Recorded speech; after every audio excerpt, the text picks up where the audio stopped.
Nice to meet you. Just kidding. Well, thanks for being here. Nice to meet you for Spending the first time, right? Yeah.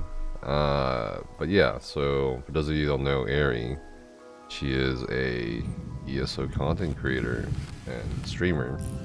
She's part of the hard mode stream team. She's an ESOU professor who teaches Battlegrounds PvP and housing. And also, she recently made Twitch partner and the official ESO stream team. And that's a lot of stuff in less than a year. Or that's a lot. Yeah, it's quite an accomplishment. Oh, So thanks. yeah, tell us about yourself, or whatever you want to tell us about yourself. Doesn't matter. I don't know where to start. It's long. Should I talk about in-game first or like IRL things first? Anything? Anything you want. Okay. So I guess let's start off with ESO first. I started playing ESO at the end of 2019. I would say that maybe not towards the end, but like maybe October, so towards the end of the year. So at the beginning, because this is my first MMO, so I focus a little bit more on like solo questing, just trying to get around and do things, do some quests, and then I started joining like guilds. So I started doing like prop groups and doing trials. So it wasn't probably until January I was like, let's try some battlegrounds because I was a little bit intrigued by the battleground furnishings. I was thinking maybe I should, try a little bit. There are also different aspects of the game that, I have never PvP before. I don't know what it's like. I had a couple weeks off, so I'm like, hey, let's do this. Let's try some battlegrounds. Even though it was very intimidating at that time. So I just started Battlegrounds and met a bunch of good friends, and one of them have invited me to a PvP guild. So a little bit at a time, I kind of like, got more interested in that and also got into housing. So I think after that, I got my first house and started building. And I think it wasn't until like, 9 months after I started actually playing the game, I was much more into PvPing, so regularly doing BGs and then started doing Zerto. So I'd say for the past year or so, definitely a little bit over a year plus, I've been doing a lot more PvPing while building, on the side. So that's a little bit about kind of like journey. So a little bit of that, but I currently have about 30 homes, I would say, including in rooms, and 20 plus are completed. So I do love the lighting in this game, my favorite part. So I like to build lighting arts like chandeliers, as well as other feature, and also like to do a lot of combos, which is, combining furnishings to create other custom features like the one that you can see right now, at least on my stream. So as well as on yours right now, where we have the same view now. So that's one of them. I do like to, create something completely different, like, or like custom things that would not be used in the furnishing as this type of thing. So yeah, that's taken a little while of like, experimenting, playing around with furnishings to get there. So 30 homes. That sticks out to me. 30 homes. Yeah, but that includes in-room. There are like 7 in-rooms too.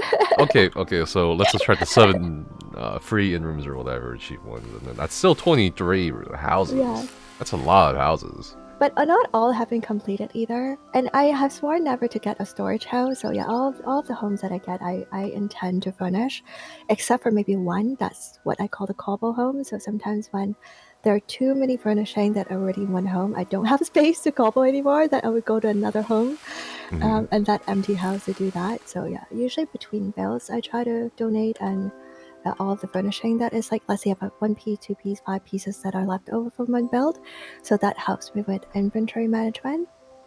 So in terms of like me IRL, my background is mental health. So I used to be a clinician.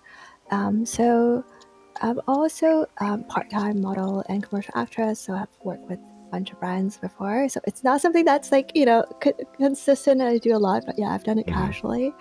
And then I started streaming again in November. It's a little bit less than a year right now, about 11 months. Okay. I started doing that, so it's all new to me. So you're now an official ESO stream team member. You're a Twitch partner now. You're a housing enthusiast. You're a PvPer. You're a model. And you're an actress. And you're also a mental health clinician. So is there anything you can't do? That's just a little bit of everything. Okay. But yes, I definitely do enjoy it. I think I don't know that is a lot, but yeah, I do take That's a pride of lot. like, that's contributing to like, community and so on. So yeah, I volunteered since I was about 9 years old, so that's something that I'm very passionate 9 about. years old. Okay. So yeah, so long time. That's Well, 900 plus years ago now. Since I tell people I'm 900 16 plus years years old. ago. That's pretty old. I mean, that's a lot of community service. I mean, that's quite Right. the wait. But So yes. yeah. Go So on. hence we also do mental health, like Mm-hmm. I would say awareness, like raising awareness, so we can talk about it. So we are very like mental health and mindfulness focused on the streams because we do some mindfulness sessions as well. And we started a charity campaign in August, at the end of August, and it's still ongoing. So we're continuously raising fund and awareness for mental health. Okay. So What? But you didn't answer my previous question. What do you think? What can't you do? everything else. Sounds like you do everything. What do you mean? You do little, can't do everything else. And I forgot to add one thing, and someone in the chat, VV-chan, mentioned that your friend has a nice soft voice. Okay, so now you're also ASMR artist. Okay, I so actually do not purposely ASMR. This is actually my natural voice. This is just how I talk. I'm actually a little bit like, I don't know. I'm a bit, I don't know, not I don't know, self-conscious about it before. I think I started streaming, I feel a bit more comfy. oh Just yeah, have a yeah. quiet, soft voice. I do sing quite loud, I would have to say, so it's a different voice. But when I talk, this is just how I normally talk. I definitely don't like purposely whisper or anything like that. It's just how I talk to everyone. So you still have an answer. What do you think you can't do? Okay, Everything else, I don't know what okay, else. name one thing you want to try, but you have never done. You like trying, right? Trying, never Yeah, done. skydiving. I've never done skydiving. I don't know that I would though. Yeah, that's Okay. probably one thing I won't. I have overcome my fear of height, but yeah, I don't think that would be. That is in the book. Okay, I'm okay. even up for zip lining, but yeah, I don't think I'm up for skydiving. I just feel like when it's super windy, I probably can't breathe, and that I don't know that I think that's just gonna knock me out from not being able to breathe. Is that okay? But I'm probably just also a chicken. No.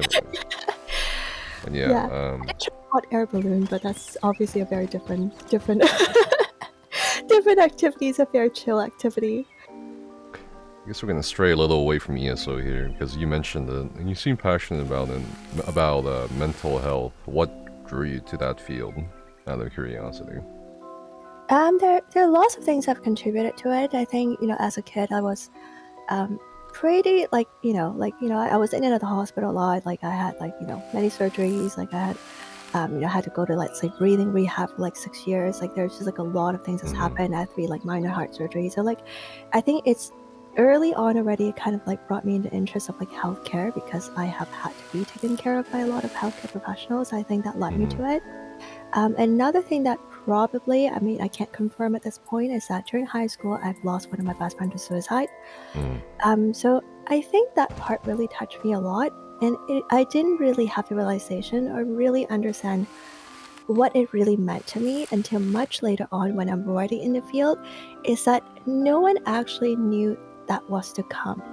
So I think that part, when I had the realization, that part really touched me and hit me very hard, is that like we actually didn't know.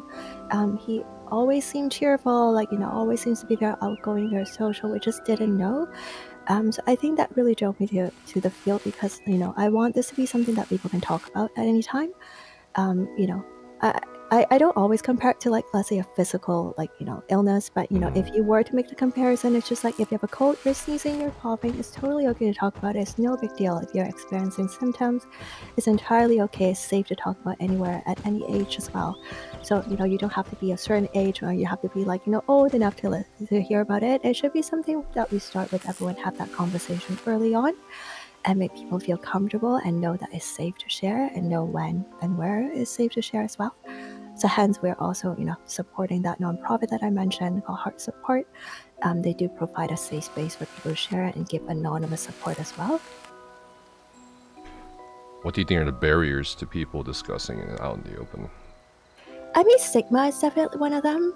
So stigma is a very big thing, people often say like, oh, they're gonna think I'm crazy. That's usually the first thing, or one of the main things. People are gonna look at me a little bit differently. So stigma is one of them. There's probably, it depends on the person. There could be a language barrier.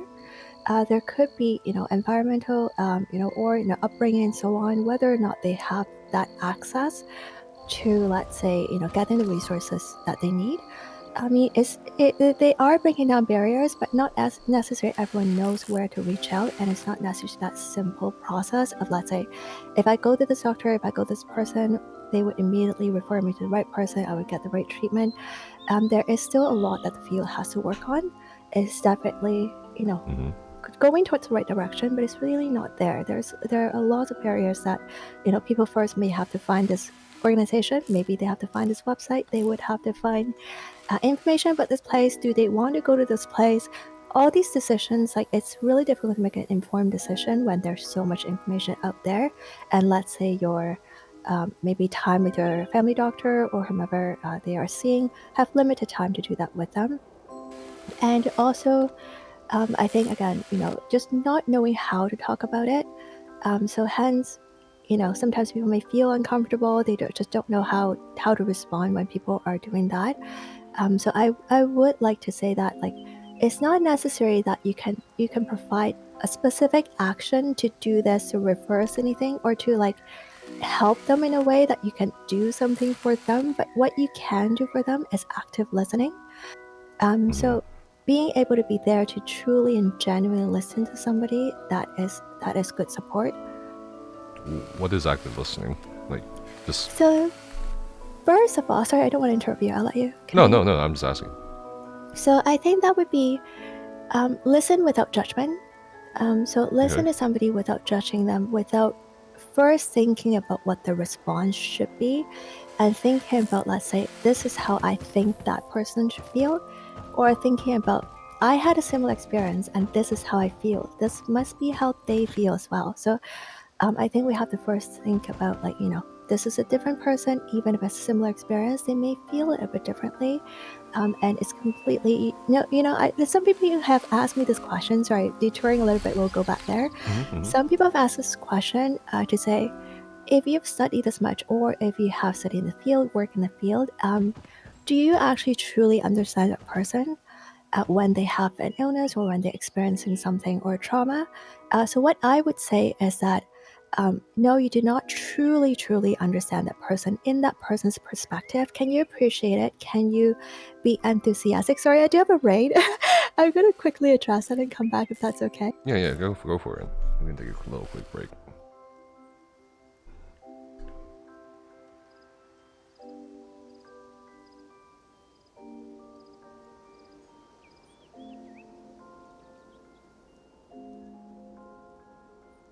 Currently, we are just having a nice podcast with Airiesummer, twitch.tv/Airiesummer,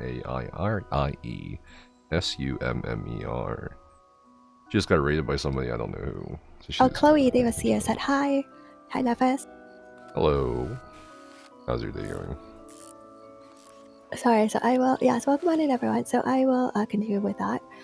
So yes, I definitely think it's good to sort of, be in touch with that and be able to just talk to people about it and do all of those things and be that support. Really, again, we're talking about active listening for anyone who's coming in. So first of all, again, listen without judgment, and just listen without listen not to respond. Usually I think people would understand that, not to have a preconceived notion of what that means to you. So it could mean something different from everyone. It's just if you think about pain, sometimes people think, oh, this condition is gives me the worst pain. Somebody says something else gives me the worst pain, but it really isn't. It can't be really comparable. Every person's a bit different, feel it a bit differently. So same as a person. So I think it's very important to think that some people think, oh, they have something like that. It seems like it's more significant than what I have experienced, and I really shouldn't feel sad, or I really shouldn't feel this way because somebody else has it worse than us. That is usually what people say. I do want to say that all stress or pain or struggles, whatever it may be that people would describe it as, it is to the individual person. It is not competition. It is not like anything like that. Every single thing that you feel and anything that you are experiencing should be validated. So that is what active listening is part of that as well. Is that trying to be empathetic, try to be in the other person's shoe. You may not know what to say after that. You may not know how to respond, and you're not necessarily there to give them advice or suggestions or any kind of course of action. But what you can do is direct them. If you do know resources, do that. But yeah, most importantly is just to be there for them and actually like listen while they want to share with you, and also just provide encouragement and really do thank them for sharing and thank them for having that courage to actually share something that could be very difficult to them. Yeah. And to add to answering the question, can you truly understand what someone else is going through? I can answer like that as well, or expand on Right. your points, both medically and philosophically. Medically speaking, that there's a reason why doctors and stuff ask you from a scale of 1 to 10, how much does it hurt? Because they don't know. Even if Right, you tell them exactly. exactly, even if you tell them the cause of the pain, they're like, okay, well, how much does it hurt? 1 to 10, 10 being bad, really bad. And philosophically speaking, actually, it's pretty interesting. I think philosophers since forever have always kind of wondered, how do you know how another person is truly feeling? You really can't. I think a really good example is, damn, I like that Chinese philosopher. Hey, good afternoon at Nefasks. Zhuangzi, he said, his friend and him were walking on a bridge, and his friend looked at the fish and said, "Wow, look how happy the fish are." And he said, he asked his friend, "Well, how do you know the fish are happy?" So I mean, in a way, you really just can't understand what other people are going through, as Aries said. But yeah, that's pretty much it. Yeah, Yeah. so definitely. I think that it's also important just to know that, like, yes, I've also been in research, or like I've studied it and I've read about it. But people are not just numbers, right? Yes, like we can look at research, we can look at statistics, we can look at like the percentages, or even like treatment, like how many percentage of people are getting like let's say responses and so on. So these are things that we want to study, we want to know in a general sense, but each person is still individual, so we have to remember like it's still going to be different from person to person, and always treat a person as a person, not just as generalized to them. Not saying that if somebody has this condition they are definitely going to behave in that way, like it isn't like that. Isn't always solid, but does it help to kind of like read about it and get ourselves a little bit more in tune with it, or knowing what's going on, or if there's how we talk about like certain things that could be important as well. So for instance, there are some misconceptions, and not necessarily misconceptions, but yeah, it's not necessarily true, I should say, is that when someone is feeling suicidal, um, I think there's some thoughts around like maybe I shouldn't talk about it too much or ask about it even, because it may induce it to happen more. So for the most part that is found to be not the case. So when you actually do talk to people about it, you actually should ask directly, and not kind of like beating around the bush a little bit. Are you thinking about this or that? Like you just ask very directly and actually speak with them about it. So it is very clear. You can also get a confirmation. You can also see if you can help. So to bridge you between not sure what to say and then possibly having that understanding, or at least by understanding of what to say. There are also different courses that are offered throughout Canada as well as the States. It's kind of like, in Canada we have mental health first aid. So that is a course that anybody can take. And it's only a couple days, but you do get a book, you do get an overview of doing that. Is it going to make you like, a professional? No, you're not going there to like, try to treat anything, to solve anything, but it does help you have a little bit of more as to like what I can do in that situation, or maybe I can provide that resource. And at the very least, we can still make it a little bit more comfortable for people to know how to engage others, to start the conversation and to listen. Mm-hmm. Yeah, for sure. And that's wonderful what you're doing in regards to raising awareness, and also the recent charity. Then I've been watching that charity drive. You did a You raised a lot of money. You did a really good job. Yes, we'll leave the campaign up until we get the final milestone. To be honest, this is my first charity campaign, so I didn't really know what to set the amount. But yeah, thanks to some friends to donate like some gifts as well as you for giving me some codes. Yeah, that's definitely Oh, helped that's and all that nothing. love and support. No need to thank me for that one. It's whatever. Yes, and thanks to everybody who has been at the stream and know what it's about, and also maybe visited the Heart Support website to kind of like support people who are out there using Twitch as well as Discord as a media to support other with any kind of like mental concerns. It doesn't have to be an illness. I do want to stress that everyone has mental wellness. Maybe not everyone has an illness, but everyone has wellness, and that's something that we always have to take care of no matter what. So we all have it. And it's pretty common as well. So they say it's 1 in 5, it's 1 in 4 in a lifetime that anyone has a mental illness. It could really happen anytime. So it's not that if I don't have an illness right now, it doesn't relate to me. It relates to everyone. You probably have met people at work, could be anywhere you've come across, and you may or may not know about it, but it is something that people are experiencing. So, and it's very, very common. So you are not alone if you're experiencing that. And again, it's okay to talk about. So it's good to have some channels to talk about that. So in terms of volunteering, so when I think I started off when I was like little, like when I was 9, I was starting doing some first aid. So that was like some like learning first aid. There's you can choose to also go to camp or you can go to choose first aid. So that's the first thing I've learned. I've also done things like cleaning up the park.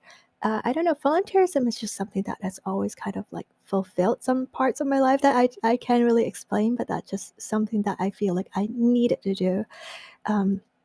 So I've done that, and then progressively gone to also helping with various like organizations, like organizing fundraisers, for instance. And there was one I was with for many years. So fundraising for, let's say, a geriatric center. So they have grown from 1 center to 4 center. So initially we actually did not have even have a place to meet. So we just kind of met at the gym somewhere. Ultimately, have grown in size, and people from the government of Canada would actually go. So have very high profile people would go.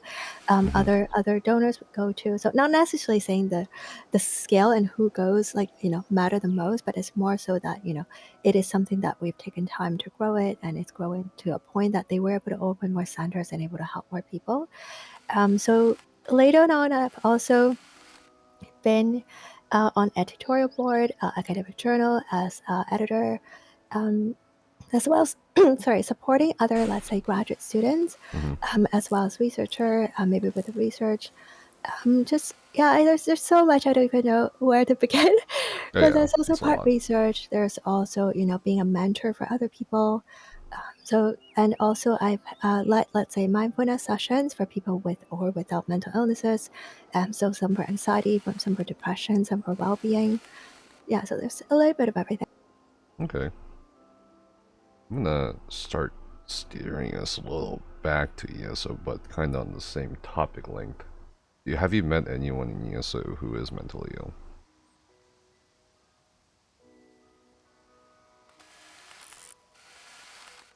Hello? Oh, sorry, can you hear me? Yeah, I can hear you Sorry. now. Yes, sorry about that. Yes, I've definitely met quite a few that they have told me about it. We've discussed it. Of course, I won't name whom they are, but definitely people have felt comfortable enough to share with me. And yeah, so that's definitely again, it could be any one of us really, who would be playing ESO. Do you think ESO helps them with their well-being and mental well-being? I think ESO definitely does have a component, to help them with that, because it does help them to have that social factor. It may or may not help, at all times. I mean, Right. these things are truthfully, I think it's a little bit more cyclical. So maybe sometimes it does help a bit, maybe sometimes it doesn't, and they have to scale back. So I think playing ESO and MMO and having that online sort of community allows them to kind of determine at which point, and if they want to scale back a little bit, they want a little bit more quiet time, they could, or if they want to be a little bit more engaged, they could too. and that allows him to, connect with others without, maybe even having to go face to face. Some people may not feel comfortable to have that face to face, or even going to Discord, but they may feel comfortable typing in chat, or if they're at Twitch channel, for instance, they're comfortable talking with each other. So I think ESO definitely provides that support and community for them if they so wish to, and it gives you the opportunity to, let's say, if you just want to do solo questing, you could. If you want to do some group activity, you could. You could do some, dungeons. You can do random dungeons. You may not actually know the other people, but if it lets you do something with other people and feel that connectedness without feeling too connected. So I think, again, that depends on the person to see how much they want at that time. So you can group up in Discord to do a 12 people trial with 12 people in voice chat if you want, or you can scale back to doing solo things. You can go fishing if you like, you can do housing if you like. So I definitely feel like it definitely has that helping component. Again, if they see it that way. But if on the other hand, just be, of course, like I'm not just going to say it's always going to be good. Maybe sometimes it's not going to be great. Maybe certain things, or at some point, or maybe they got too close to people. Maybe they don't feel comfortable. Just again, depends on the person. That maybe a time that need to scale back, and they can always do that too. But for the most part, Oh yeah, sorry. sorry. I noticed Go ahead. you didn't mention one thing in that list. You didn't mention ESO PvP. So I was like thinking to myself, is she PvP? gonna? I wonder if she's gonna mention PvP, and I was thinking to myself, probably not. I think ESO PvP gets impression. That actually could. I mean, maybe not the actual condition, but it could be making people frustrated. So yeah, that could be what I go into talking about. Yeah, full disclosure. I'm not filtering anything. So I'm gonna give my point of view first, but I don't want to give because my experience it may be different from other people. When I first started PvPing, I would have to tell you that the first week of BG, I was going in with PvE build, like my 2-pet max sword, going in with Mother Sorrow, full spot, and someone going in, no idea what I'm doing. Didn't have Shriek, it made me dizzy, didn't want to use it. No self-heal whatsoever. So, the first week there have definitely been people who have not been kind to me. So there has people been like, yeah, you should never come back to BG again. But even during that week, I played quite a bit. I was consistent. I just realized that, okay, maybe I need a little bit of improvement in doing that. And some people have definitely, in the PvP community, have definitely specifically reached out. Let's say somebody's saying something unkind in group chat. They have definitely supported me in that way. It's like, oh, don't worry about Aerie. I know you just started. Keep going, keep doing that. And they ended up to be actually one of my guildies in my previous PvP guild as well. So they're definitely very kind people. And during that week, I also met a really good friend, Hiba. So Hiba was also the person who inspired me to do housing. So ever since I joined that guild, everybody in that guild has really been so kind to me. And I've also met really good friends like Constant, who's like my PvP sensei, who has never given up on me. Even yes, I definitely don't have potential to play. I think you better, if you're if you have time, you better spend it on somebody who has more potential. So yeah, I was only a little bit at a time kind of open to the idea of PvPing. So I have definitely had a very, very positive experience in PvPing overall. Has there been people who are not nice to me? Yes, definitely. But I really could count, in two hands, how many, people who have literally been not nice. And I just kind of if that's the case, that's the case. It doesn't bother me. It's a very small portion of the PvP community. And yeah, I wouldn't let a few people ruin the whole community for sure. Yeah. Whereas, are there things that are probably going to upset people? Yes, I think especially with the recent update, truth be told, I personally don't like some of the sets as well, and hence I don't use it, like Dark Convergence. Okay, well, a surprise. Right. I personally don't like it. Do I see that there are some use for it in maybe other parts of the game, or maybe what it's intended to do? Yes, but if you are let's say playing in BG, there's really no place for it. Why would you need it for a 4v4v4 when it's meant to be, let's say, fighting a bigger group of people? I feel like that has also divided a lot of people in terms of whether you use it or not, and I have seen that too. So I have definitely, if you're talking about mental health, I have seen at least individual people, a couple people who have mentioned that, you know, it does give them stress, or enough stress for them to have to take an extended break from from PvP and ESO in itself. It's not necessarily particular in these sets. It's just overall, if they're doing that, engaging in something competitive, that is. So is it only related to ESO, or is it related to just gaming in general, or competitive things in nature? Like, I can't, of course, like with a couple of friends, I can't really tell you. There's no solid answer to that, but I could say that, you know, if that's the case, if they feel like, you know, me cooling off or me doing something else, you know, for a while and maybe returning in the future, it's going to be good for them. That would be a good realization, and that is healthy. It's healthy to take breaks from whatever that you're doing, and playing any games and doing anything that you are spending your time and effort on.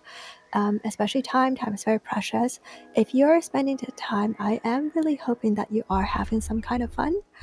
So if any point that you feel like, okay, I'm doing this is frustrating me, I don't want to do it, so try to stop for a moment to say, like, do I want to do this right now? Or maybe I'll do something and come back tomorrow. Or, you know, and to do something that you could maybe perhaps enjoy if you can, and, you know, or take a break as needed. So that is also very healthy. Taking care of yourself, self-care is probably one of the most important things. And as we do all say in the field, is that self-care is not selfish. It is important to take care of yourself. You know, take the time for yourself, you know, sit back and do that, you know, and forgive yourself and be kind to yourself. I think that is something that is really important. Yeah, I think you raise a lot of good points there, especially with taking care of yourself. Probably you can't help others if you don't take care of yourself first. Also, a good point about not everybody's mean. I mean, it's true in anything, whether it's PvP or PvE or whatever. It doesn't really matter. Random normal. You'll find mean people, but I don't think that should define everybody. But it often does for the person affected, which is unfortunate. Right, and it doesn't really say anything about me or you, right? If you're experiencing that, it just say something about them. So part of the reason I started streaming is streaming PvP. I never thought about streaming it. I have never thought that I am very skilled. It's just I wanted to showcase how much fun we have PvPing with my friends. I think most people have seen my group of trash pandas and I.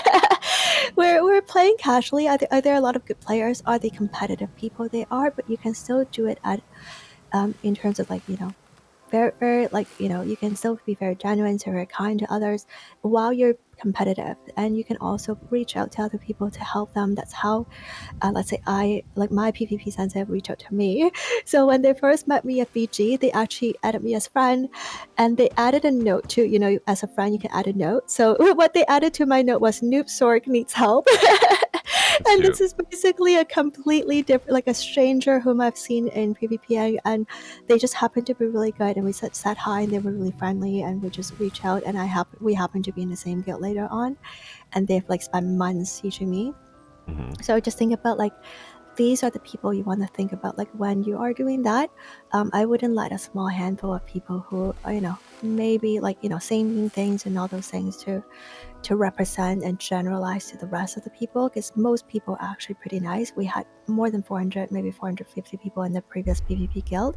We are transitioning for other reasons I won't mention here, but to GM sit down, we're going to a new guild just to regroup and so on. So that doesn't matter. But yeah, we do have a lot of people who are dedicated to playing together. We have lots of fun. We play against each other all the time. We kill and fight each other at BG, but there is sportsmanship there, and people share build and talk, and we just have tons of fun. So that's a part of PvP, and that I wanted to show in the stream, is that we just have fun. We group up sometimes mostly very casually, but we have fun, and that's really all it matters. And improvement comes along the way if you so wish it.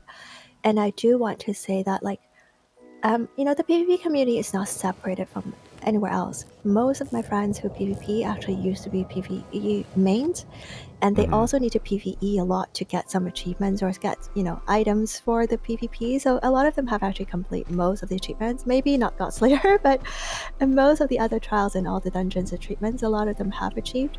And a lot of my guildies in PvP and lots of friends, they also do a lot of housing.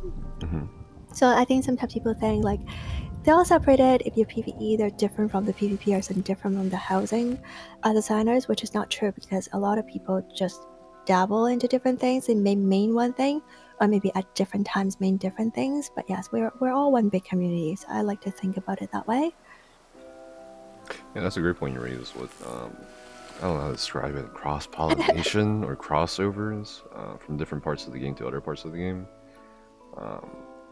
It's the same for raiders, it's the same for PvPers. You could have been doing something before, like roleplay. I know a lot of, not a lot, but I knew a few role players who became really great raiders. Doesn't matter where you come from. Right, exactly.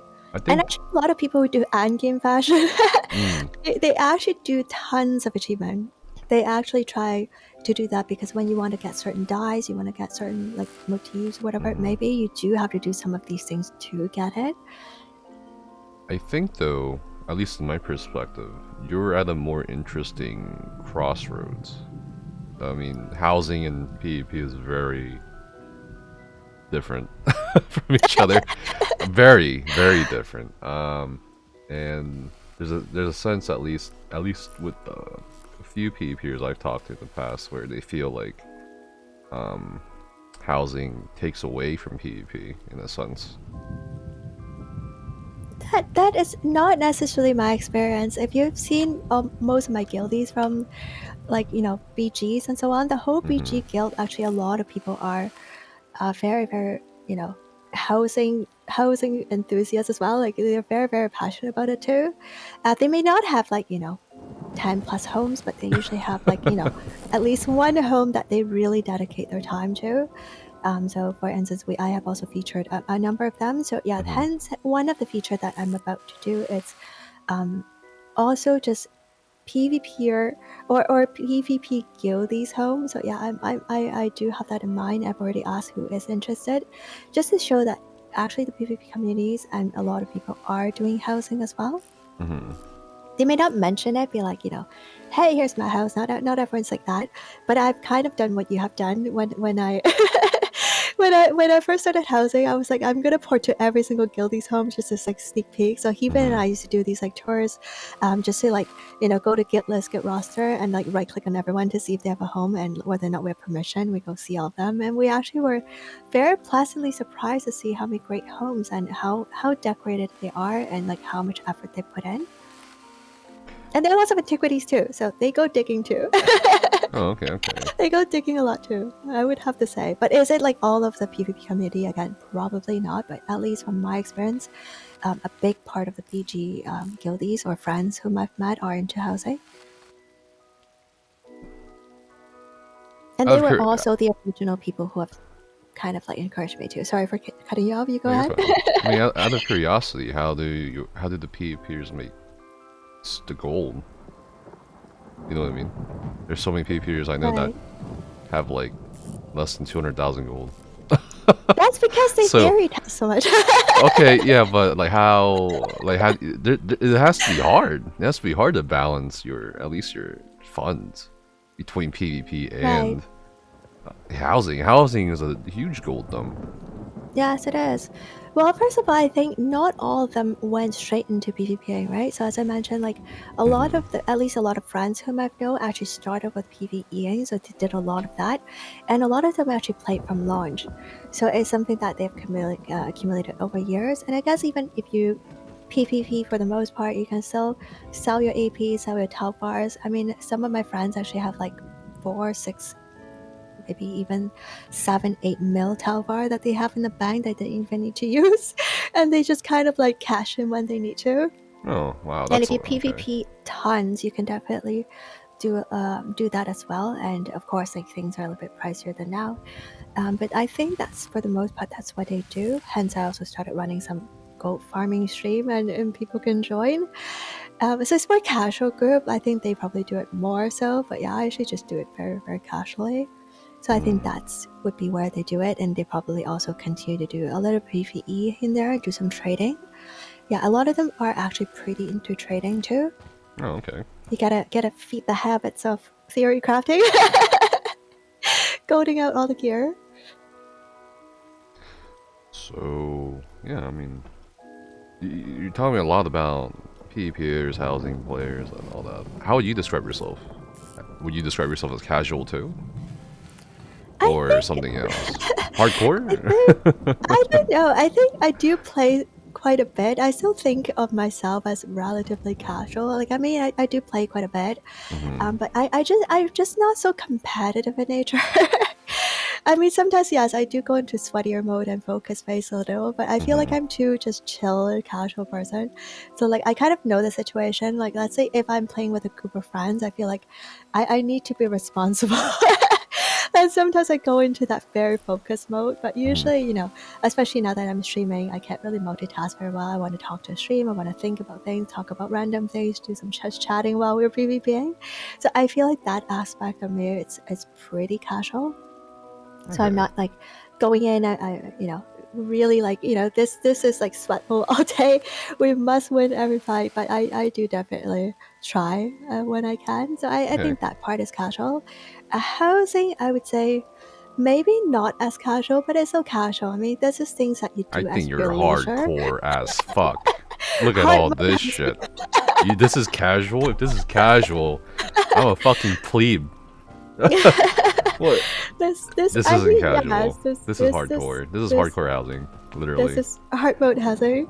I mean, I love it, but yes, I don't really enter to like, you know, do it for entering contests and whatnot. So the nature of it, I do it at my leisure.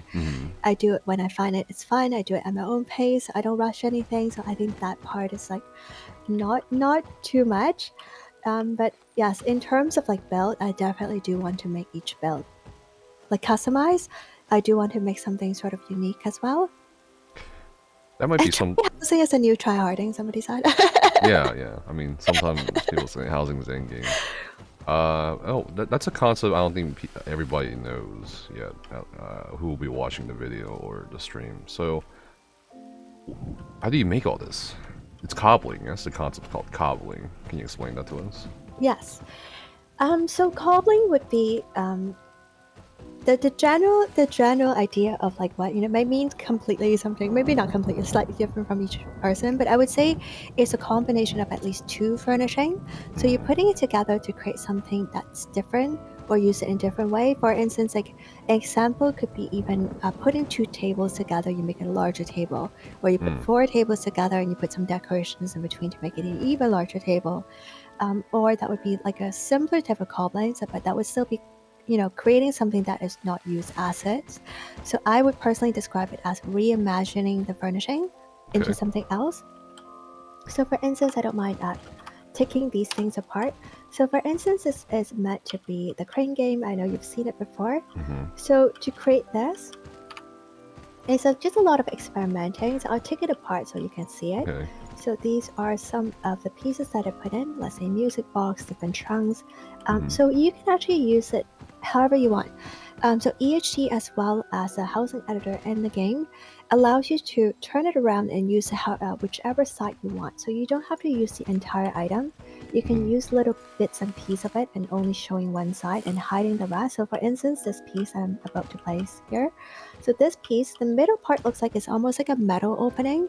Like an opening that the dolls could drop in. So it just somehow perfectly fits in the middle. And you can see all the things I've hidden here. All the mess that I've hidden. Wow, that's a lot. It's sometimes about hiding things almost. So you are consider yourself hiding the rest of the things and only showing the parts that you want to be shown. So these is also like, let's say, two-piece. There's a caliper. There is a handheld piece as well that makes the claw. So this is another cup. This is another stylus. This is another piece, a cup, as well as another bottle. So by using a little bit of everything, just like showing a bit, maybe rising some on top of the others, you are able to create that. And you can also see that I've hidden a lot of candles in there. Yeah, that's a lot. So that's helped with the lighting and so on. So part of this like a display case. So now I put it together so you can see sort of like how it's sort of assembled here.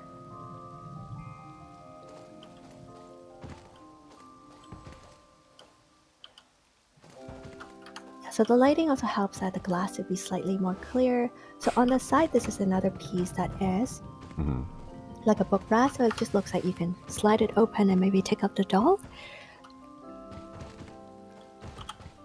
You know, from a far enough distance, that looks like a noose. the hook or the crane. I was just like thinking that to myself. Huh. You know, from this angle, that looks like a noose for the bears. And this is actually, I forgot to show this. So this is a little trinket box. So by putting it sideways, it looks like what you can put in coins with. So it's more like it's more like the creative use of like furnishing, and honestly, I can't tell you how I suddenly think of these ideas. I would have to say that usually when I go to a home, when it's like empty, there's nothing there like original home. I usually have some sort of like ideas as to what sort of style it would go with first, and then I would just Google a bunch of pictures. So this is a festival, like Japanese festival inspired build. So then I would start Googling other photos. So yeah, Dr. Google definitely has been very helpful in housing. I have not been to this festival before, but I've only seen it. So as you can see, these are, for instance, a bunch of like tables. If you put enough of them together, they look like a drop ceiling. These are all bookshelves. These are all bookshelves as well. And Japanese buildings usually have this like a little bit of box underneath. That usually helps with like rain and protection and so on. So yeah, I try to make it a little bit more authentic. Yeah, I'm definitely somewhere, and architect is saying that that is not authentic, but I try with what I can, as much and as fast as I could. So for instance, this is an upside down orcish table block. So it is pretty common in ESO housing to use this as sort of like a cooktop. And you can probably see all the inside. So these are meant to be okonomiyaki house. So okonomiyaki is a Japanese food. That you can imagine it's almost like a pancake type of thing. And you can put food on it. And people usually do put ramen on it. They put some kind of meat on it. It could be like green onion. They could put like sauce on it. So I try to make it authentic. So they do have something that looks like a ramen. So I've kind of like sunk it down and only showed a little bit of the top, and the upside down part sort of looks like the outside part of it. So you can also see in the bottom there are, from what I recall, there are 3 sconces, 2 braziers, as well as 3 incense sticks. So if you put everything together, it gives you that in-game visual effect. So I don't actually use effect. But if you stand around here, you stay long enough, you'll see a little bit of smoke coming up. So it looks as if it's being cooked. Just like little things that you can do to make it more alive. Even if you don't use add-ons. It's definitely a lot of slots, but I think it's worth it. For instance, like right here, just a fork itself to put it in the cup, that's 6 slots used. Like right here, and the towels, it's like a stack of them, but it's worth it. So I would say when you cobble, you have to think about like again where it's probably more visually impactful. So here I want to show like if you are working in the shop, how will you actually use it. So I think this gravy boat looks similar enough to batter. So I suppose you would use flour to use make a batter, and usually they do put some carrots, they put some mushrooms there. There's a little caddy of how it would function. Some buttons. The caddy has like a few things. I would assume you can scrape the pan, scrape where the cooktop is, and you can brush it. And yeah, I couldn't find a spatula, so this will have to serve as a spatula to flip the okonomiyaki, and a couple bowls. Yeah, just use your hands. So there are different ways of eating wine. So yeah, usually if you go to a restaurant, they would serve this okonomiyaki to you in a flat on a plate. But occasionally, if you go to festivals, they sometimes roll it up as well. So they roll it up into like almost like a crepe. They roll it up. I'd probably describe it more as a crepe than a pancake, like a crepe. And they would wrap it up and put it in the bowl like that for you. And this kind of looks like oil, even though it's not meant to be oil. And again, it's just up to your imagination. Is it like everyone is going to have the same interpretation as you? Maybe not. And that's one of the reasons that I really want to do the designer spotlight lesson in my stream is like being able to understand why they've created that way, what are their inspiration, have I missed anything, is it supposed to be a reference of some kind, maybe they watch a movie, this is for a specific character. I may be able to go in the house and determine, oh, this is like the specific furnishing that you've used, but I wouldn't know the story behind it, I wouldn't know why the person's done it, how long they've been doing it, and maybe even things that I tried, XYZ, and those things didn't work out, and I had to try something else. So even those things actually help us, help inspire us. So we know, okay, they've tried this, it didn't work because this is the thought process of when they're doing cobbling, of doing a build. So I would like to gather like all that information as well, and to have that opportunity for the designer to tell us and share the stories. Okay. So here I'm throwing random things out while you continue. It's just so amazing, like the amount of stuff that you don't expect it to be in there. Like this chest, you know what I mean? Like I thought it was something else, but it's a chest. It's pretty cool. Yeah, so this is about 300 plus items, 300 plus items. Yes, so everything is put together. You can see the things that I hide, and those are done before I use ESG build function as well. So everything is built actually piece by piece to like angle it. I may copy and paste one by one to put it at the same level like that, but not like to make like, let's say, it creating a square for us. So the difficulty is because I use that method, I wouldn't actually know which furnishing is going to fit kind of perfectly with the other. So all of it is by creating and crafting these furnishings and putting it together to see, and hopefully, finger crossed, they fit together in the end. So it's a lot of playing around. So I think just this, I had to take it apart at least 5 times and put it back together and rebuild the whole thing to be able to make, let's say, these things fit. So this kind of fit with each other. There's a platform, and also making sure that the rugs upside, like, or sideways, are able to touch each other. For the most part, I mean, you can still see like a little bit of a gap, but it's as much as I can do with my naked eye. If you were the one to decide or make it so, how many furnishing slots would you want in the house? Honestly, Like I don't have an upper limit. I mean, if they give us a couple hundred, they could. But if you can see the way I build, I can literally use 700 items in like 10 foot going into the house. Like 10 feet into the house, I could have used 700. But if you wanted like a number, a certain number, how many do you think? Honestly, 20,000, maybe not, but 20,000. Okay, calm down. I was expecting like, oh, maybe 1,000. Say that. 20,000. What are you gonna do with 20? I mean, you can do a lot of stuff with 20,000, but that's a lot of furnishings. Before that finish. So I could use 5 million. Do you know why they? Do you know the reason why they can't add more furnishing slots? No, it's performance and so on. They can't add more. So there was this recent interview with the studio director, Matt Fuhrer, and he was talking a lot about the game engine and how they have to constantly update it, and also like memory of the game. And yeah, I mean, it's just I don't think they can add more I mean, as much as people want the furnishing slots, I don't know how they're gonna manage all that. Because no, like, I don't think it's possible. Yeah, because he also went into not even like the topic of housing, but also combat. Like, there's a reason why so many things are like so similar or exactly the same, and it's memory, the game memory. So I don't know how housing is gonna work with more slots. Might even make more lag, you know. I would definitely love more if we are able to get them, but to me it's that, this is their game. They know people want it. People have been mentioning it for years. If there's any way that they can do it, they would have done it for sure. I mean, yeah, that's because, making more money, right? Because of exactly. the housing. Yeah. Benefits them too. So it benefits them as well as benefits us. So I don't think they're like, just not doing it. It's just something that they can't do. But if they are able to, I mean, ever since I started cobbling in my 4th house, I kind of stopped asking that question of whether or not we have more.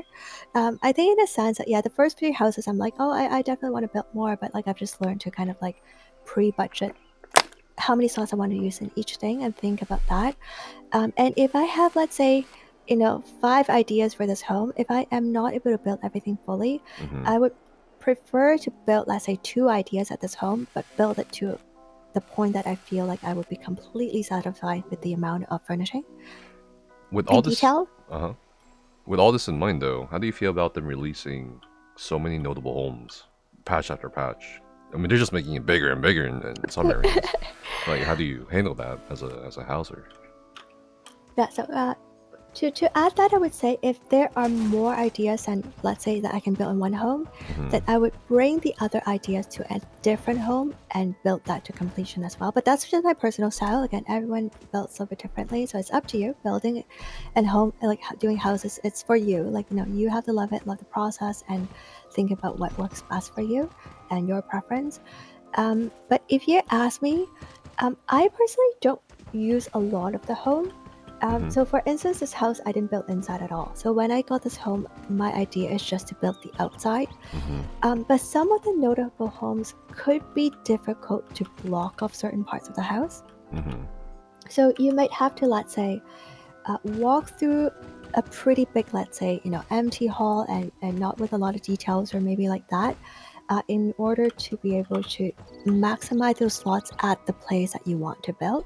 So that could potentially be it as well, but it's extremely difficult to build it and add the detail that you like throughout the entire house. That is definitely going to be something very difficult to do. But what you can choose to do is, choose maybe one area that you would like to concentrate your slots on and just focus on that. But of course, if we can have more, we are not going to say no. But if it's not possible, just, that's what I do. I just build it over different homes. I mean, some of the things are difficult because, if you want to build a custom home, the structure already takes up like, a couple hundred slots, and then you only have so many items to use. So yeah, I always say slot management is a mini game of housing. That definitely is a part that you kind of have to think about, like how big you want that build to be. But yes, maybe they should release more of the more medium-sized home, or maybe in between, like if that's what people feel like. At that part, I definitely think we should listen to communities, see what additional houses that could do they could add. So I guess would something like a medium-sized house, but with 700 slotables or 700 slots, be good? That would be what I love.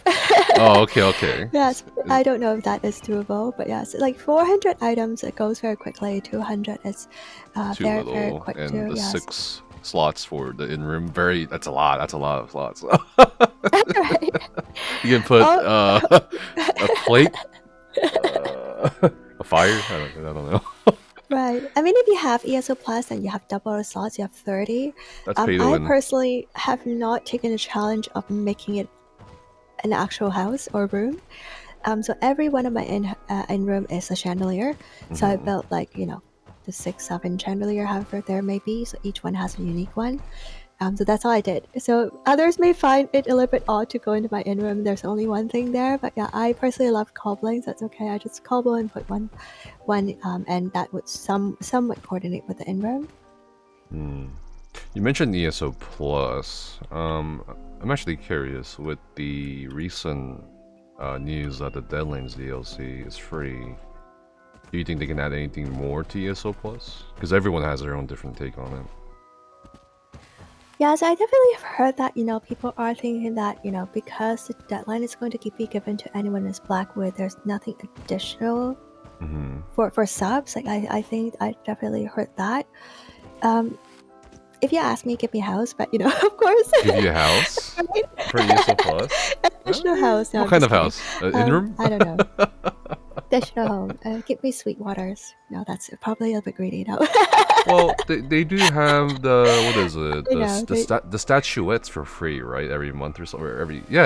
I gotta buy this too. Like the Saisahan Deliverer statuette. That's a ESO Plus exclusive, I believe, right? Yes, I mean, So, I don't know that I've actually had that thought pattern of, if there's something new that coming up, then sub should get more things. I don't know, like that could be. This is my first MMO, my first experience. So I feel like I got ESO Plus initially is because I want the craft bag, I want the double slots, I want bank space and whatnot. That's like the main reason I've gotten it is Did you for that know? quality of life. Did you know we didn't even have craft bags with ESO Plus? Really? Back then? I didn't know No. that. When we had That's ESO before Plus, my time. we didn't we didn't have craft bags. So I'm glad I started late. Yes. It was a godsend. I forget when they added it, like 2016, 2015, somewhere around there. It was a wild time. People were making like 4 guilds just to have it, like 4 guild banks. So that's like what, 2,000 slots or 2,000 inventory slots. Goodness. So, yeah. Now these people are like, they just do ESO Plus. Oh, okay, we can just pick up everything without Right. worrying. Yeah, I think for me definitely, craft back is an inventory space. Definitely that is what I got it for. And yeah, so and that the is double the main furnishing thing. slots. Yes, that is key. That is the key. Number one, most important thing is that. But that also goes into inventory spots to begin with, because as you PvP, also maybe PvE, when you do housing, like that slot management is like at least 30, if not 50% of your game. You're constantly thinking about, do I actually need this? Do I need how many pieces of this? Do I need 3 or 5? Should I get that? Otherwise, if I have additional, it's gonna clog up my inventory space. So all that has to be kind of taken into consideration when I make housing builds. So yeah, that is definitely one of the things. The most important thing is the housing furnishing slots. Can't do with half. But of course, I also know that not everyone would be able to get it. Or they may not be able to get it long term. So I would say, if that's the case, if there's any, let's say DLC, the previous DLC that you want to go farm gears on, you can also considering doing like 1 month when you're at a level that you can farm for these things. Let's say CB 160, get a group of friends together, so you do have that option to opt out as well. But for me, as the main thing is that craft bag and inventory space that I really do need. But of course, if they can't, can they give something additional to ESO Plus, like subs who are playing the game, who are long term, who are doing that? Yes, absolutely. I don't know what that would be. I'm sorry, I don't really have any insight. I You would said a be new very house. interested. For me, it's One always house over housing. here. I mean, I think that'd be Right. good. That'd be good. I don't Right, enough crowds to buy a home, featured home. But yes, I don't know. Like I don't know what else people would want. I would definitely be very interested in learning more about like what others would be happy or looking for to get if they were to give something additional to people who are something ESO Plus. I have a tough question for you. Okay. Besides yourself, Uh-oh. who do you consider to be the greatest housing player right now?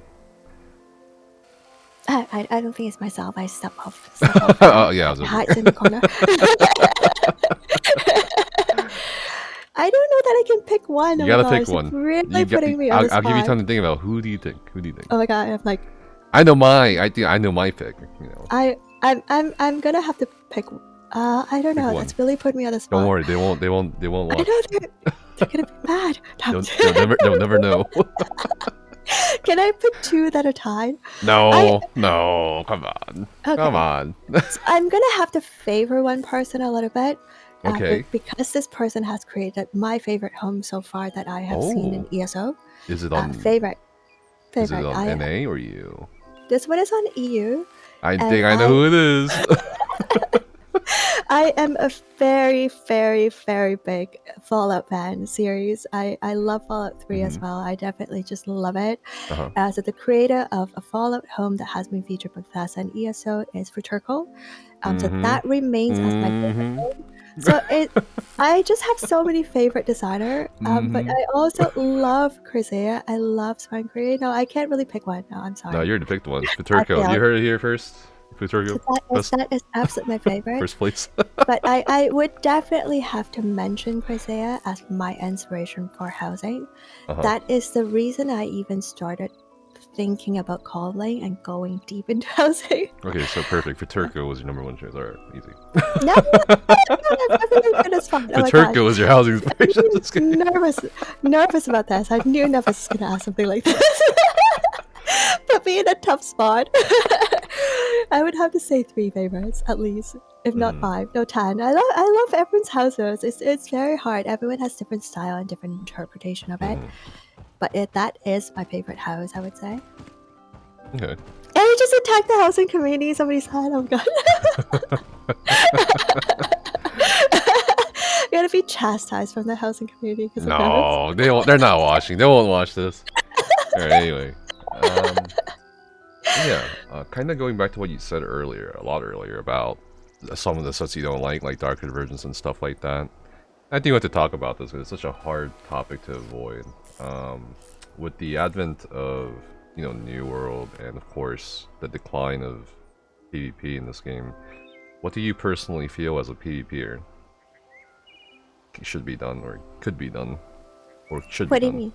Just by the Every PvPer I've seen on YouTube or on Twitch, from the newer ones, the older ones, they all have their own different takes on what the problem is and what the solution should be. Do you feel like you have your own take on this, on the matter of PvP?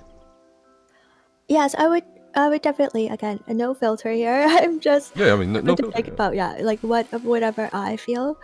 So first of all, I think a lot of things. Let's say take newer players. But we'll go in just things I'm thinking of. I don't know which one to talk about first. But let's say newer players. As I was also a new player. I just happened to have a couple weeks off, and I was like, no matter what happens in a game, I'm gonna try it. And I just happened to have met friends who have supported me and helped encourage me to continue. But I think as a newer player, that process of like me going to the game, if I have not PvP before, to suddenly say I'm just gonna go to Battleground and play 5 games a day even, or even 3 games a day, like that part of it, first of all, it's quite difficult to like navigate through. Yes, I know there's every town, like some towns there's hey, try out a few Battlegrounds, but when you actually look at the game or when you actually accept a class, I don't think there's enough information unless you look online. You can always look online. Right. But even so, it doesn't really teach you. It doesn't really give you a tutorial to say when I go to, let's say, a BG, this is what I would do. This is what the games are about. This is what my objectives are. This is what what I'm trying to do and where people are going. I pretty much just went in and be like, oh, where are people running? I don't know where they're going. I'm just gonna follow the group and blindly follow them. I had absolutely no idea. You can go read a little bit about it, but it doesn't teach you. So what I would like to see is some sort of a little bit better tutorial. Or at least some sort of visual, something that people can see. So if we have some sort of tutorial quest even that they could complete to say this is how you would go into a BG, this is how you visualize. I don't know if I'm asking for too much, but that is something that could help bridge it. So you think, in your opinion, the game leans too heavily on online content creators to teach people? I would say so. I think there's more to people watching people who regular PvP and say oh, this is how it is, or rely on maybe PvP guilds recruiting and trying to teach them. If there's a way to even bridge that gap between them starting and doing that, that would be great. A second of all, for newer players, I think if let's say you are playing BG, let's say you're starting a new character, you are level 10, and you're going in, you can't even bar swap yet, your gear level is definitely low, and you are experiencing maybe a BG with people who are level 30 and 40. That is these people and myself, the first experience of a BGers and maybe not myself because I was probably higher CV than that, but if that is your first experience, that is not a good experience. Like your Right. passives are not there. It's not fair. It's entirely not a fair game. Under 50 BG heavily relies on that level because a passives and gear level, that is a huge difference, and people may have played more games than you. So I think that is a sort of barrier for new players to feel comfortable and want to learn BG if they just go in and immediately get eliminated over and over and over again without like even understanding. I can LOS, I can maybe build for it, maybe I can get some crafted gear. But like, It just isn't encouraging. but like, what new player in any game is like good or won't get floored? You know? Right, of course. I mean that could be it too. So it does take people to encourage them to continue though, to say like, as Well, you yeah, for get sure. a little bit higher level, you may be doing that. Someone has actually even suggested if they can enable something like, if you go into BG, activate max level that you could, all gear level, all passives unlocked to make it more fair. Could that be something that could think about? Probably. Is that possible? I don't know. But I'm just talking like through like as a new player going in, they just probably not an encouraging experience when they first go in, and they're not realizing that level makes that such big a difference when you do go in. So yeah, level 40, level 49, 45 even versus someone who is level 10, level 15, it's definitely a huge difference. Like there's basically almost like no way for somebody who's learning new to be able to compete in those things. So yeah, I think there's that. Yeah, I just feel like I'm all for like more information to be available within the game. I'm all for like a good community to have support you to continue. But at the same time, I feel like it's also players' attitudes. Like I think Right. a large portion of the demographic that tries something in ESO, apart from questing, apart from overland content, I don't know how to say this. I think they're too sensitive. Like, I'm serious. Like I think ESO is one of the few games where a lot of people just give up so easily, or they just get discouraged. I don't know. Like I don't understand people who expect to be great, or like think after maybe a few hours of playing an MMO, right? That someone's cheating based on, oh, I died so fast. What happened? Right. So I think there's a problem with the people too, not necessarily with the game. And I I don't know I how you're would gonna have fix heard of that. that too. Yeah, I mean, I see it all the time in the YouTube comments, like, oh, I don't PvP because I die in like 5 seconds. And I'm like, well, have you tried learning? I don't know. Like, I don't know how you fix Right. that.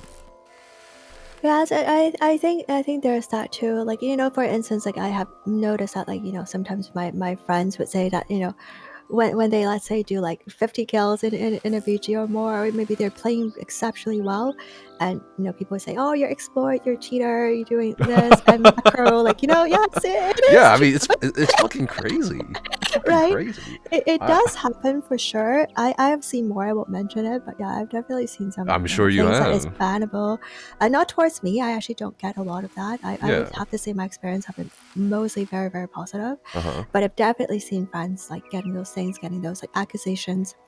Yeah, They're like, it's oh, you get crazy. banned because you're cheating. But I think people really understand is that PvP is difficult. I still find it very difficult. It's a difficult thing to get into. There are some very, very good players. They have played for years to learn about positioning, how to make builds, maybe they theory craft. They know how to like do a combination of things that may help them be more successful. Maybe learning the situation, knowing where to go first, and maybe predicting things that are coming in before and respond before they have to react last minute. So also how to, maybe if they are grouping up, how to have that synergy, how to combine certain things. That skill gap is huge. I still feel like I'm just in the learning process. I still have a long way to go as a new here, and there's just a lot of people who have been played. They may even not play just one class, right? They could play many different classes, many different characters, and be very good at all of them. So yeah, from me to there is just like miles and miles and miles away. Like I'm definitely not there. So yes, I definitely think we do have to think about that and not like, oh, they're so good, they must be doing this and that. No, it's just real people really are dedicated to PvPing. And they are really thinking about, what they're doing. And it takes time, experience, as well as maybe a lot of dedication in terms of like testing things, Yeah. doing theory crafting to see if things work. You may see the build that they come out and that is the one that works, but you may not have seen all the things that they have tried, and they may have liked it okay, but Yep. not really working out. So maybe tested the numbers, but it didn't look as good as they thought it would be. Like those things you don't see, but what you do see is probably what their skills are. So yeah, I do have massive respect for people who are taking that PvP to the next step and being good. So that's why I'm very common at PvP, because if I am fighting somebody 1v1, they killed me, it's like, GG, like, good fun, like, you are better than me. I'm not really a duelist, that's totally okay. And I don't really feel anything particularly like, I'm so proud to kill you kind of thing either. But let's say if I am going to a group of 3 or 4 or 5 and I kill all of them, it's like, oh great, I try. But knowing that probably humbly is that people may not be as experienced, or may not even be properly geared, right?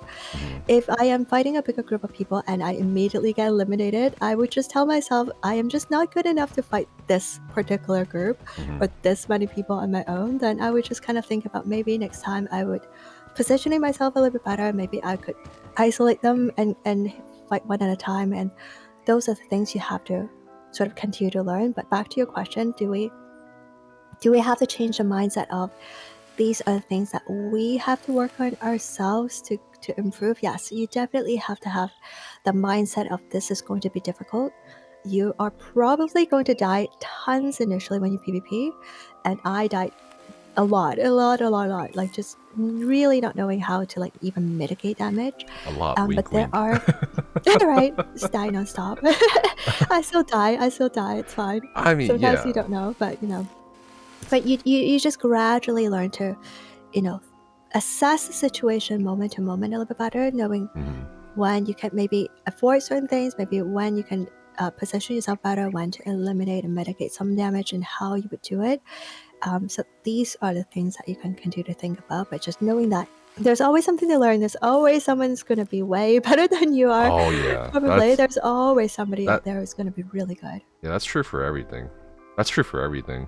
Whether it's a job or your field of work or your hobby or anything, it doesn't matter. There's always a monster, like a bigger monster. There is. You think someone's good, but there's someone above that. You think that person's above that person, and there's another person above that. And I don't know. Like you said, it's mindset, and I don't even know how to address that mindset, because at least with PvE, there's like some footholds, but PvP just, I don't know. It's kind of difficult to support or try changing people's minds about. Because we had the same issues with endgame rating years ago. People would just say we're toxic, blah blah blah, or not really paid attention. But there were support systems in place for that. I don't know about PvP. I genuinely don't know where I would start with PvP. PvP is also very difficult to involve others, I would say. You think so? PvP, in a sense, like it's more difficult to teach others, I should say. This is what I'm saying, like, because it's yes, you can actually tell them, like, you can LOS, you can move these positioning and so on, but like every second, that what you've just told them could be now different, like, every moment, just depending on what other things come in. Maybe you were trying to fight this group of people, and suddenly like 15 others are going from the other side, so what you just said like 10 seconds ago may not apply anymore.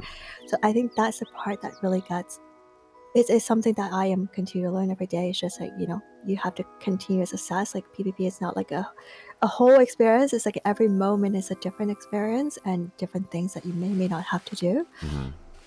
But I feel like it's more accessible.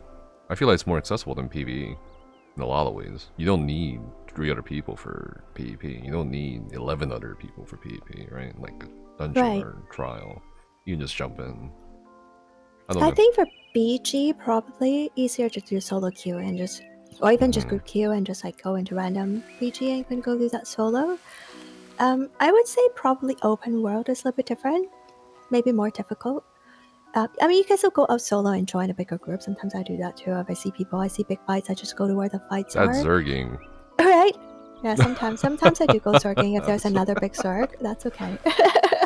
There's Dog them no down. achievement zerging. I would like to say that people have friends. You are allowed to play together. It's completely okay. I have absolutely nothing negative to say about people zerging. Like, do I want to be constantly chased down by 30 plus people who are running me over and over again when I'm just trying to get a resource? No, like I'm just chilling. Like I don't really need that. I'm not really a threat to anybody. You can send a few. You don't need to send 30 plus after me.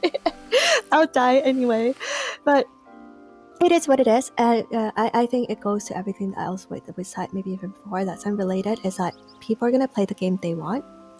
This is the way they are gonna play. If they enjoy grouping up with friends, to grouping up with people, there's nothing wrong with that at all. They may have a bigger group, like some groups actually have up to 60 people in voice chat, like that is a possibility as well. And I would like to say that people are not going to go from let me go to Zerodead the first time and let me go 1v(x) or go on my own, like that is also pretty difficult. Very rare. It's really scary. Like you're just going to go out and you're going to be run over by a group probably, or even by a small group who is more experienced than you, or even by one person who is more skilled than you. So I think even joining a guild that does do bigger groups, that is a good bridge of learning the PvPing and learn how to play together, maybe learn some techniques, if you will, and what people usually do, learn about the map. That is a good bridge. So I do credit a lot of people, a lot of GMs, for instance, like whom I'm also friends with, whom I've gotten to know. I do appreciate the effort of trying to bring people who may have no exposure to PvP to bringing them into having that exposure. And who knows where it's going. Maybe they do one day want to play smaller scale, they do want to play solo, or they want to continue playing very casually in a bigger group. Like, that is up to them, but that does bring more population as well, and I do hope that is the case.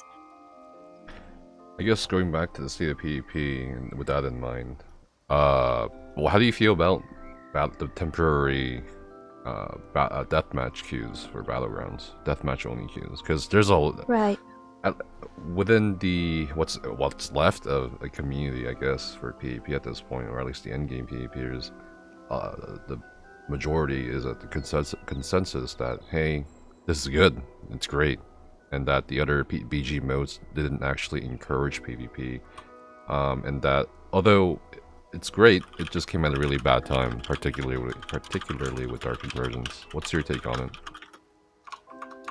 Like, do you like it? What do you feel about the other modes? What do you think about BGs in general? Which part should I start first? Whatever you want. Well, how do you, like, I guess in general, like, what do you think about the other BG modes, the non-deathmatch BG modes, and how do you feel about just BGs in general? Right. So for me, I'm definitely very, very, very happy and pleased to see the TDM only queue again. But for me, is that I also feel that a lot of people may like the objective games. So I don't want to take that away from them. But I feel very, very strongly that TDM queues should be separated from objective queues. Just because the community were playing every single match as a death match. So it's really unfair to anybody that people are playing objective, but then some people go in, it's like 2 people want to play objective, 2 people want to play deathmatch, and then you don't know what people want to do. Like it gets very confusing. There's no teamwork. There's very few not really any communication. It gets very confusing every time you go in. And if you try to do objective, you may have 2 teams who just want to fight, and then 2 of your teammates don't really want to fight. In a TDM match only type, they do want to do objective. And some people may love objective itself, or maybe they're for their daily. The reason doesn't matter, but I feel like putting it all together has definitely divided the community more than the others. So I am very happy that TDM would be separate. I personally would, if you ask me, I used to only queue TDM, or mostly TDM, maybe 90% TDM, maybe occasionally I want to do an objective, I would do that. But also, it may or may not attract different people. Maybe different builds like suit different things better, so they could do that as well. So I think it's nice to have that option to be separate. Is it difficult? Yes, because we don't really have the population to, let's say, separate it into too many different queues either. That was one of the reasons that they put everyone together. But yeah, I think TDM just should be separate on its own. And I even thought about maybe, let's say, 50% deathmatch and then maybe the other objective. But I think even so, like, I think everybody would still, or most people would still be not happy that it's all mixed together. I think maybe one TDM queue, maybe one fully just objective mode altogether. That could be great. Instead of before it would be flag game one, land grab one, and then TDM the third one. I think they should just completely destroy the non-deathmatch modes. Just get rid of them, and then start from scratch with them. Because, you didn't give me your opinion on, like, do you like the non-deathmatch modes? Hello? Sorry, sipping a little bit of water. I should mute myself. Oh, okay. My bad. I can hear it, but I feel a bit conscious, so I usually do that. So with objective modes, I would say if the TDM mode is actually not mixing with the objective, I do enjoy some objective. And even when it's mixed together, I do try to do objective, but not avoid fights. Why do you enjoy the objectives? I would say Chaos Ball is pretty messy. It's almost comical, but it's fun. Okay. It just gets like very intense like that. I kind of like Crazy Kings, like people running around. But yeah, I do. Would I specifically mostly queue for those? I probably wouldn't. Capture the Relic. I don't know. I feel like maybe 2-team capture or 2-team fighting for certain things like that would be something that I would enjoy more, instead of like, maybe 2 team are engaging more fight and the other one just runs over within a move pod and just running back with Sam and I can't catch them because that's just the way it is. I think I really don't. I enjoy that the least. I used to love it though. I would have to say I used to love even Capture the Relic, because there are certain things you can do. You can actually be strategic about it. Right. You can actually think about, okay, this person's going here. Maybe I even if I have it, I don't cap, and I'm gonna go try to do that. And there's certain things you can do, but you can't communicate when you're doing it in solo as well. So you can talk to your teammates. So it's usually just a guess and a bit of just like by luck, like if people are gonna do that or do something together. Do we have the same common goal or thinking about the same thing? You have no idea. It just becomes completely open to like what you're gonna do. As in terms of like, I would say domination, it's a little bit more. It's kind of just running around, right? Running around fighting and running around it's fighting. Just dog water, right? It's more like it's static. You're going there, you can fight, or people could just go to grab the empty flag and doing that. So it could either be really intense and fun fight if you actually defend, and groups are separated into, let's say, smaller teams, like of 2 or 3, maybe one is defending, and you have good fights going on the entire map. Or it could be, again, if it's mixed together, then people are just gonna run over with 4 and just do TDM the whole game. Yeah. Or it could be, let me dodge the PvP and go there. I think that is what people dislike the most, is when people specifically avoid the PvP for objective. Yeah, people have builds just to capture flags. That's kind of insane to me. I mean, and avoid fighting. Yeah. The problem for me with these non-deathmatch BG modes is like, after maybe a few of them, it's like, okay, it's really old, it's really boring already, like really fast. And you already kind of touched some of the issues, but I'll kind of reiterate. The first issue is the how it's formatted.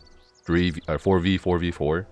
This three-way, this menage a trois of stupidness, or stupidity. I mean, I just think they should restructure some of the formats for BG modes, even like do a 4v4 or something, or 8v8, something. Right.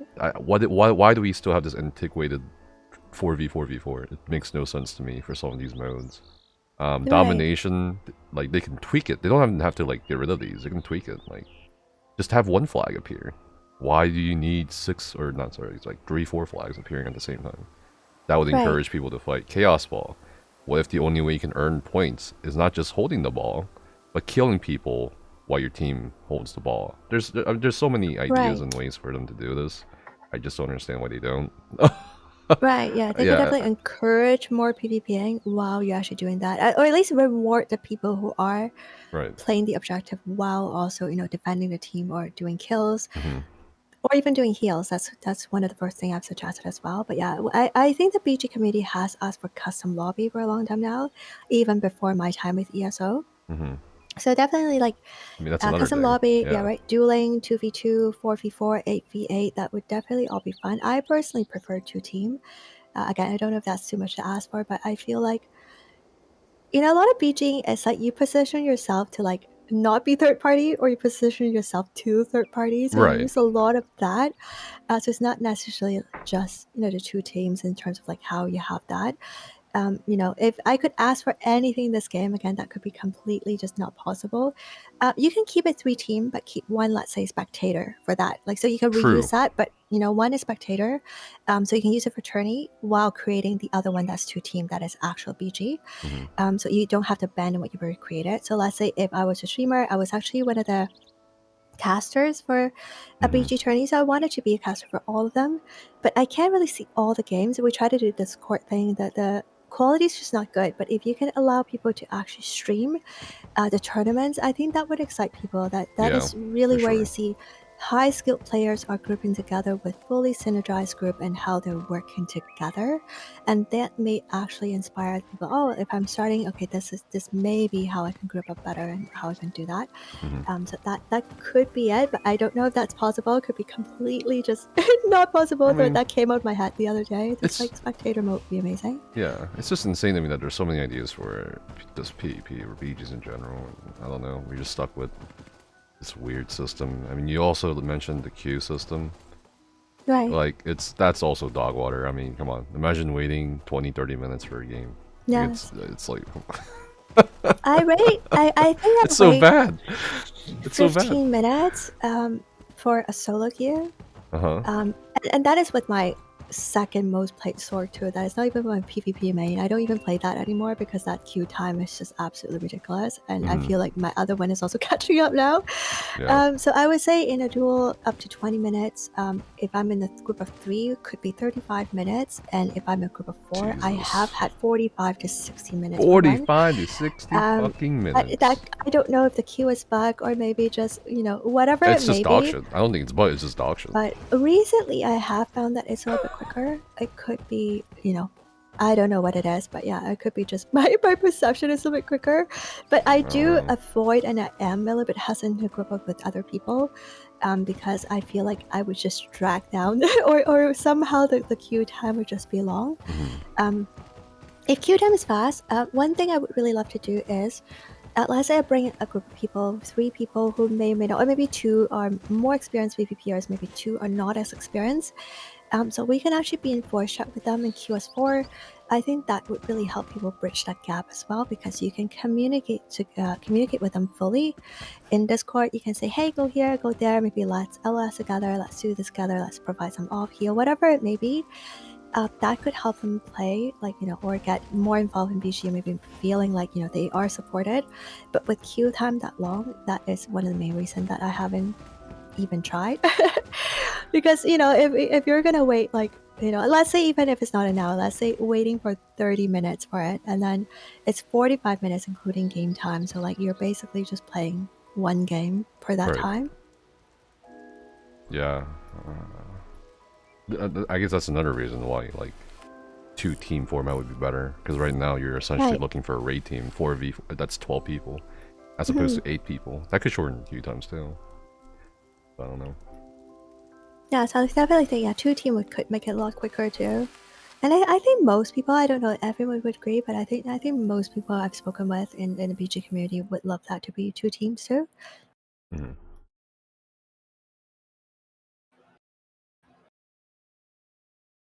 But yeah, this is the point at which I ask you. You want to talk about anything else? Oh. Because I'm just chilling. I'm just relaxed. I'm just I chilling. think we're out of topics at this You're point. welcome to ask anything, mostly, I guess. I don't know. Anything. It's up to you. I don't want to take up too much of your time too if you're doing something. Huh. Well, maybe somebody in either of our chats have something to ask Airy. Actually, there were some questions earlier. Someone asked, how do you like move these furnishings so fast? Move these furnishings so fast? You mean when I was taking it apart? Yes, yes. Okay. So I was going to my housing editor. They might have to see my stream to see it, but you can press the F5, and I'm just clicking the item and just putting it elsewhere with my mouse. So you can click it to pick it up and then drop it somewhere else. Hey, CNX. And do that, you can pick it up and just put it down. So that's how you do that. But putting it together as in when I first built it, yeah, that was definitely a lengthy process. It's definitely not that quick. This is more like after I've already built it, I can just undo it. So I can pick it up like this. I can press Z, for instance, if that's what you binded it to. It can undo your previous step. So here I would like to mention EHT, so Essential Housing Tool. If you are playing on a PC, you are able to use add-ons. So the Essential Housing Tools allows you to save even your house.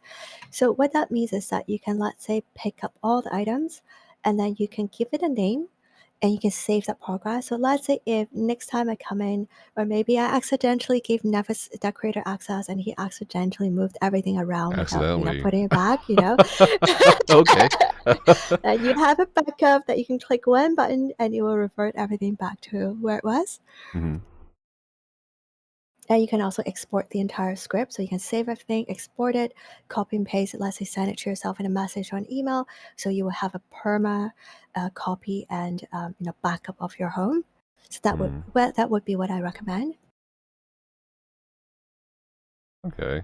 Next question was, has Airy ever thought about ASMR? Like doing ASMR content? I think this has been brought up since I first started streaming. I don't purposely ASMR now. I don't really think I know the principles enough, or really understand what it's about. I have been curious since people mentioned, I know they whisper a little bit, they tap the mic. I don't know that. I feel like I would feel a bit awkward. Would it's already happening. Somebody said. So I don't know. I think to bridge that gap of knowledge and to actually, purposely do ASMR. I don't know that I would. I don't know. What do you think, Neves? You also have a really good voice. People say ASMR. I don't know that one. I don't know. Try that. You never know. I just feel conscious and actually a little bit awkward if I were to purposely ASMR. I kind of just naturally talking to people, but yeah, I would keep that in mind. That could be a possibility. Would people enjoy seeing that? Is that something that people like? I know ASMR is pretty popular in some sense. Yeah. I can't imagine doing ASMR. Yeah, I feel like I would just be a little bit awkward if I have to do something different from how I normally am. I kind of just like to be naturally myself and speak the way that is. I feel like that is definitely what I feel most comfortable with. Yeah. What am I going to talk about? Somebody asked who's your least favorite art critic and why is it Nevis? I bet it's fucking Synax. I am the best art critic. Easy. Best art critic. No, you're now best judge world, as you said. No longer just an art critic, because it transcended. How do you get up there, by the way? Oh, you jump from you jump from the other place? I used the lanterns. Oh, okay. On the second level, and I jumped. Okay. Yeah. I've been looking at this for a while. We wanted to ask about how do you get up there? Why are you there and you're not a Sorc? So bad he got fired from being an art critic. I never got fired. Nevis didn't have time. I had a couple more housing contests. Nevis doesn't have time. Does anyone Too busy for us. Does anyone else have any questions for Airy? Anything? I gotta think too. Anything.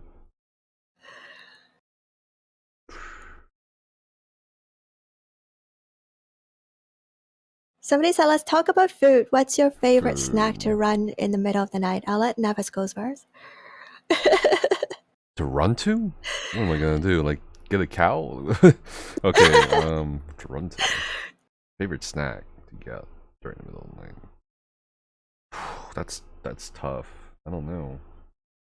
I think I'm weird because I'll just do whatever. As long as it's like... I don't know. I genuinely don't know.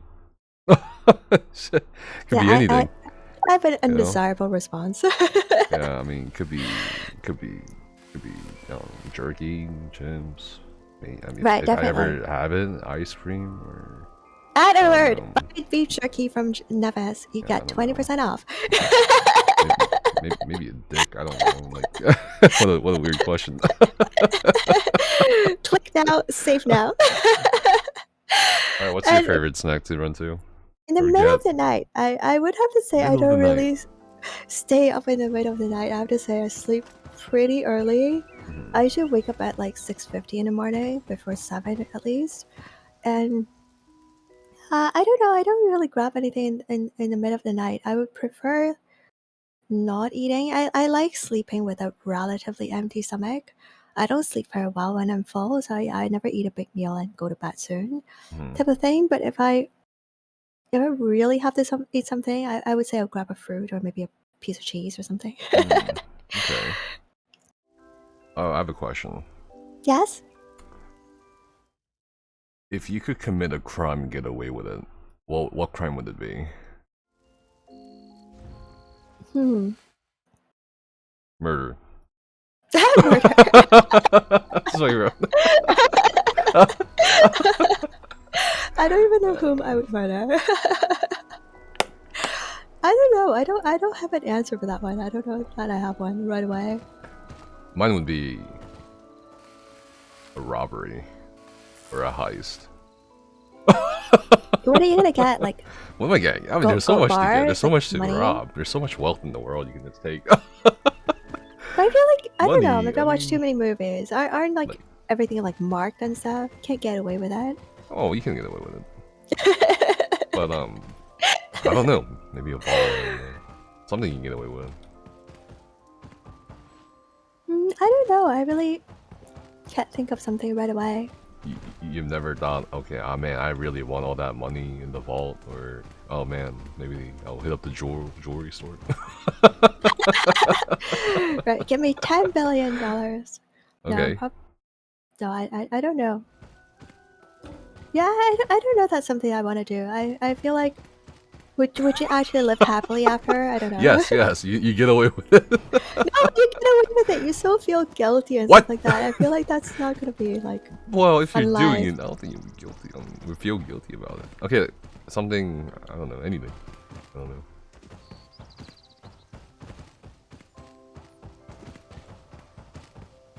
But yeah. Hell no, full-blown sociopath here. See you next slide.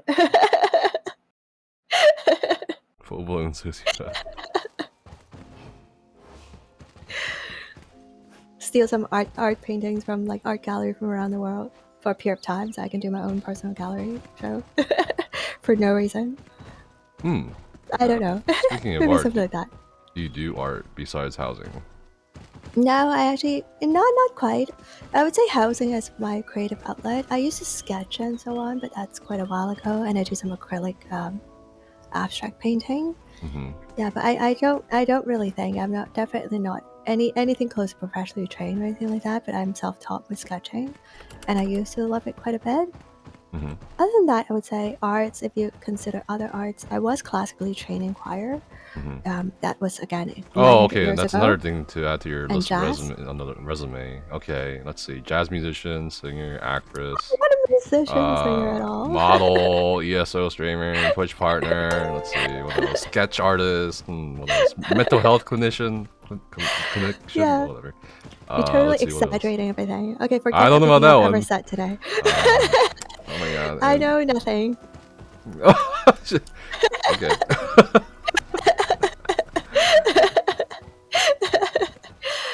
But you know, just because I do a bit of it doesn't mean like I'm exceptionally good at it. It just means that I enjoy it.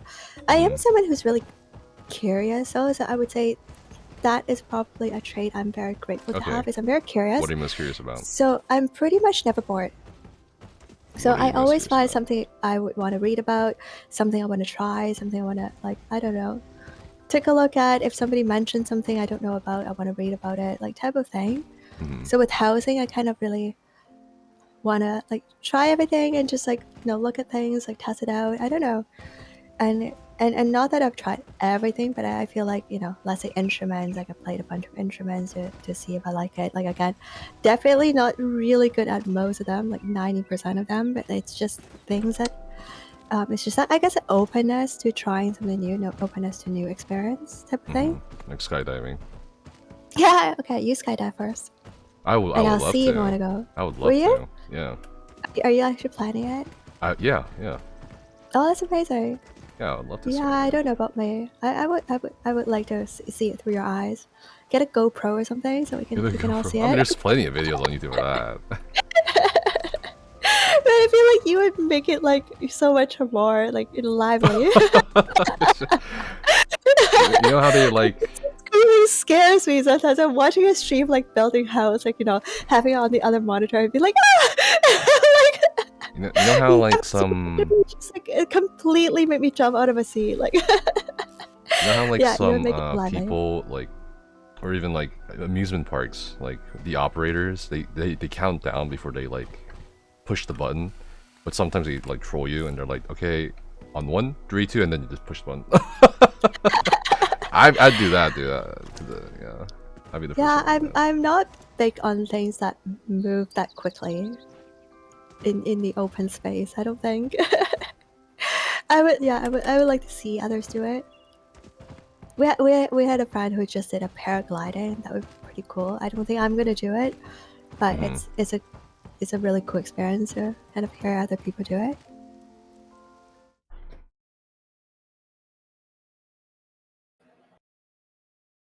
All right. Well, I guess before we end, do you have anything else you want to talk about, or any advice, life advice, anything? I don't know. I think that's all. But yeah, you've been great. Thanks for No, you've helping been ask some great. questions and leading. Again, things just come out of mouth. I don't really think too much about it. Hopefully, it makes sense and they're coherent. Oh, I mean, what do you often most think about? What do you mean? What do you often most think about? Often most think about. What do you mean by that? I mean, what matter do you think about the most?